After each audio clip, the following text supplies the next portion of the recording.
बढ़ते आगे हल्द्वानी से बड़ी खबर है। रेलवे की भूमि से अतिक्रमण हटाने को लेकर विरोध जारी है। स्थानीय लोग लगातार विरोध प्रदर्शन कर रहे हैं। हाईकोर्ट ने कब्जा मुक्त करने का नोटिस दिया है और 78 एकड़ जमीन पर करीब 4300 परिवारों का कब्जा है। अतिक्रमण हटा तो बेघर होंगे करीब 4300 परिवार। तो लोगों की तरफ से अब प्रदर्शन भी किया जा रहा है। स्थानीय लोग लगातार अतिक्रमण हटाने को लेकर प्रदर्शन कर रहे हैं। हाईकोर्ट ने कब्जा मुक्त कराने के लिए नोटिस भी दिया है। 7 दिनों की मोहलत कोर्ट की तरफ से दी गई है प्रशासन को कि 7 दिनों के अंदर इसे खाली कराएं। 78 एकड़ जमीन पर लगभग 4300 परिवार रहते हैं।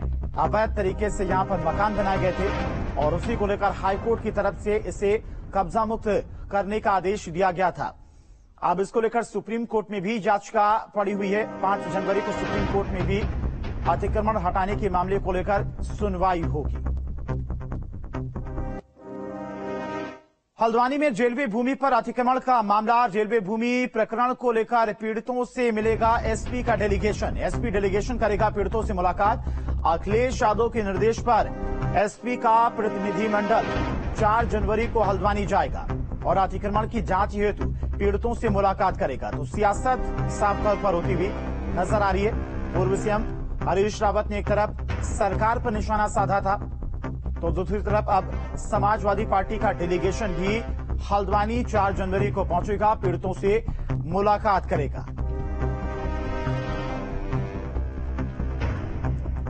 तो 4 जनवरी को हल्द्वानी जाएगा एसपी का डेलीगेशन, पीड़ितों से मुलाकात करेगा। हल्द्वानी में प्रशासन रेलवे की जमीन पर अतिक्रमण हटाने की देश की सबसे बड़ी कार्रवाई को तैयार है, जिसके तहत 4365 घरों को हटाया जाना है, जिसके लिए हाईकोर्ट आदेश भी दे चुका है। वहीं बस्ती के लोग इस आदेश को चुनौती दे चुके हैं और सुनवाई तक प्रशासन से रोकने के लिए लगातार कहा जा रहा है। विरोध प्रदर्शन भी हो रहा है। 78 एकड़ रेलवे की जमीन पर लगभग 4345 घरों को तोड़कर वहां पर अतिक्रमण मुक्त करना है। लगभग 4300 परिवार इस अतिक्रमण के हटने के बाद बेघर हो जाएंगे। यहां पर यह भी सवाल है कि ये परिवार अब कहां पर जाएगा, कहां पर रहेंगे। इसको लेकर साफ तौर पर सियासत भी होती हुई नजर आ रही है। पूर्व सीएम हरीश रावत ने एक तरफ जहां सरकार पर निशाना साधा था तो अब समाजवादी पार्टी भी इस मुद्दे को लेकर मैदान में उतर गई। एसपी का प्रतिनिधिमंडल कल हल्द्वानी पहुंचेगा और पीड़ितों से मुलाकात करेगा। 2016 में आरपीएफ ने दर्ज किया था अतिक्रमण का पहला केस।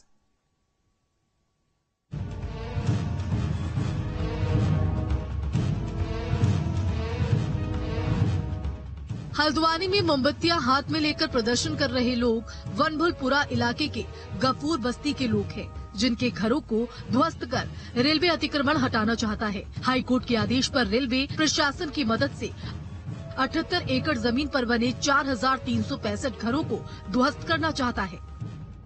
साल हमें होते रहते हैं, 100 साल गुजर गए हमारे बाप दादा यहीं पे पैदा हुए, यहीं पे मर गए, यहीं पे गुजर गए। हमारे राशन कार्ड भी, आधार कार्ड भी यही हमें मिला है। जन्मभूमि हमारी यही है। ये भी उनसे ये मालूम नहीं करा किसी ने कि भाई तुम्हारे पास कोई प्रूफ है इसका, रेलवे का, रेलवे भूमि तुमने ले लिया, अपने कब्जे में कर लिया। कुछ गरीब लोगों सोचा, किसी बस्ती लोगों ने सोचा ये कितने लोग घर से बेघर होंगे, ये सबके बच्चे ये बेरा होंगे, ये लोग कहाँ जाएंगे। ये सरकार ऐसी हमने नहीं देखा। जबकि कॉलोनी के लोगों की दलील है कि ये जमीन उनके पूर्वजों की है। इन लोगों की दलील है कि अगर उन्हें हटाना ही है तो पहले उन्हें कहीं विस्थापित किया जाए और इस भीषण जाड़े में आखिर वो कहां जाएंगे, जबकि जिला प्रशासन कह रहा है कि रेलवे को उसकी जमीन हर हाल में दी जाएगी। और उसमें केवल कुछ कंडीशंस दी हैं कि 1 हफ्ते का नोटिस हो जाए, इसकी पब्लिकेशन हो जाए, उसकी मुनादी भी हो जाए। उसके बाद जो पर्याप्त फोर्स की मांग है स्टेट की ओर से भी, रेलवेज की ओर से भी, उसको मांग लिया जाए और इस भूमि का कब्जा प्राप्त कर लिया जाए। इस मामले में सियासत भी कम नहीं हो रही। कांग्रेस नेता यशपाल आर्य का आरोप है कि सरकार ने मामले में जानबूझकर सही पैरवी नहीं की और उस जमीन पर घर ही नहीं सरकारी दफ्तर भी बसे हुए हैं। लचर पैरवी की वजह से, कमजोर पैरवी की वजह से ये सरकार अपना मजबूती से पक्ष नहीं रख पाई। वहीं केंद्रीय राज्य मंत्री अजय भट्ट का कहना है कि सरकार कोर्ट के आदेशों से बंधी हुई है और हर हाल में सरकार को कोर्ट के आदेश की पालना और सम्मान करना है। देखिए, माननीय उच्च न्यायालय और सर्वोच्च न्यायालय के किसी भी आदेश के बारे में मेरा या किसी का बोलना उचित नहीं है, क्योंकि पूरा मामला सब जुडिस है। जो हुआ है न्यायालय की वजह से हुआ है, तो न्यायालय के आदेश को सर्वमान्य और सब प्रकार से हम अंगीकार करते हैं। 7 दिनों के अंदर 4,365 घरों को खाली कराए जाने के हाईकोर्ट के आदेश को सुप्रीम कोर्ट में भी चुनौती दी गई है। इसलिए प्रभावित लोग चाहते हैं कि पहले सुप्रीम कोर्ट में सुनवाई हो जाए, तब सरकार कोई कार्रवाई करे। सुप्रीम कोर्ट में गुरुवार को इस मामले की सुनवाई होगी। रेलवे के मुताबिक उसने रेलवे की 2.2 किलोमीटर लंबी पट्टी पर बने मकानों और अन्य ढांचों को गिराने की प्रक्रिया शुरू कर दी है और 10 जनवरी तक सारा अतिक्रमण हटा लिया जाना है, जो देश में अब तक अतिक्रमण हटाए जाने की सबसे बड़ी कार्रवाई होगी। Team news state. और हल्द्वानी से बड़ी खबर है, अतिक्रमण हटाने को लेकर सियासत तेज। प्रदेश सरकार पर हरीश रावत का बड़ा हमला। सरकार का अमानवीय चेहरा सामने आया है। हरीश रावत की तरफ से बड़ा हमला बोला गया है हल्द्वानी में अतिक्रमण हटाने को लेकर। तो हल्द्वानी से बड़ी खबर, अतिक्रमण हटाने को लेकर अब सियासत कहीं न कहीं होती हुई नजर आ रही। प्रदेश सरकार पर हरीश रावत की तरफ से बड़ा हमला बोला गया है। सरकार का अमानवीय चेहरा सामने आया, उनकी तरफ से कहा गया वो बहुत चिंताजनक है। हमने उसके लिए एक एक्सपर्ट टीम पहले विदेशी सहयोग से गठित की थी, जायका के तहत जो है, लेकिन इस 6 सालों में उस पर कोई काम नहीं हुआ। अब जो है बिल्कुल गर्दन पर आगे सर पर आ गई है, तो ये सरकार अब भी नहीं जग रही है।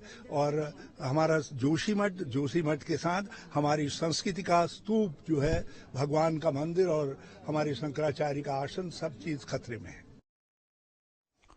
तो पूर्व सीएम हरीश रावत ने सरकार पर बड़ा हमला बोला है। लगभग 4,365 अवैध मकानों को हटाना है। हाईकोर्ट की तरफ से आदेश दिया जा चुका है। 7 दिनों की मोहलत दी गई है। प्रशासन की तरफ से तैयारियां भी की जा रही हैं अतिक्रमण को हटाने को लेकर, लेकिन इसको लेकर कहीं ना कहीं सियासत साफ तौर पर होती हुई नजर आ रही है। और इसी खबर पर तमाम सारी जानकारी के साथ में देहरादून से संवाददाता सुरेंद्र सीला हमारे साथ जुड़ गए। सुरेंद्र, 7 दिनों के अंदर अतिक्रमण को हटाना भी है। सुप्रीम कोर्ट में भी एक याचिका पहुंच चुकी है। लगभग 4,365 घरों को ध्वस्त किया जाना है। 4,000 से अधिक परिवार बेघर हो जाएंगे। इसको लेकर कहीं ना कहीं अब सियासत होती साफ तौर पर नजर आ रही। एसपी का डेलीगेशन भी कल हल्द्वानी पहुंच रहा पीड़ितों से मुलाकात करने के लिए।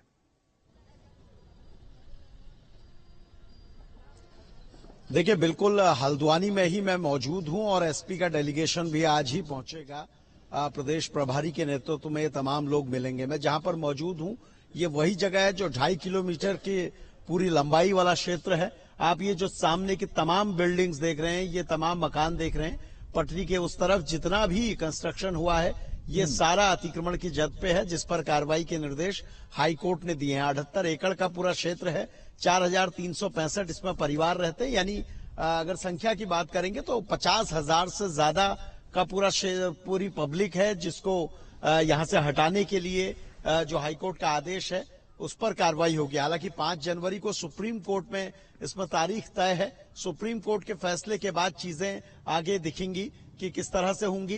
क्या कोई राहत इन लोगों को मिलेगी, या फिर जो हाईकोर्ट का फैसला है उसे सुप्रीम कोर्ट सही मानते हुए कार्रवाई करने का निर्देश देता है। और अगर कार्रवाई होती है तो ये देश की सबसे बड़ी कार्रवाई होगी देश में अतिक्रमण हटाने के इतिहास में, क्योंकि ये पूरा बड़ा क्षेत्र है जो रेल के किनारे किनारे पटरी के, और रेलवे की जो भूमि है वो 78 एकड़ है। और लंबाई में अगर बात करूं तो ये करीब 2.5 किलोमीटर क्षेत्र है। और ये तमाम लोग लगातार ये बात कर रहे हैं, लगातार ये कोशिश कर रहे हैं कि इनका जो कहना है कि कई सालों से ये लोग यहाँ पर काबिज हैं, और इस पूरे क्षेत्रफल में जहाँ पर ये रह रहे हैं सरकार इनकी कोई दूसरी व्यवस्था करे, तब जाके यहाँ से हटाया जाए। तो इस तरह की तमाम गतिविधियां यहाँ पर इन दिनों चल रही है।